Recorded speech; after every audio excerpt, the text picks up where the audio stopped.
حافظ صاحب له دې وړاندې مو کله داسې تصور کړی و چې تاسې به د مذاکراتو لپاره ستنېږئ او له دښمن سره به مذاکرات کوئ؟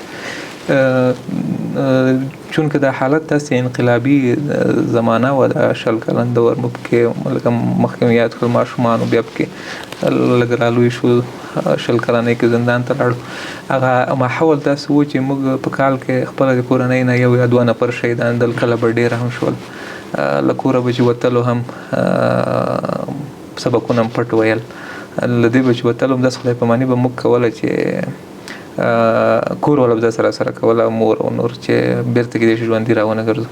او په دا بل اړخ یې بله ما فکر وکړو چې نه، موږ به هم داسې فکر کوو چې موږ کېدای شي چې راګرځو کور والا روغ پاتې نه وي، ځکه کورونه هم بمبار شول.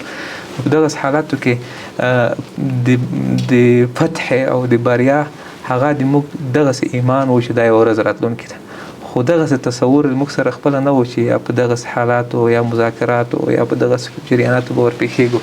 خو دا راسره یقیني په زړه کې ډېر کلک د ایمان غوندې وه د ټولو سره، او د هغې په نتیجه کې الحمدلله تر دې راومرسو په دې کلک باور باندې.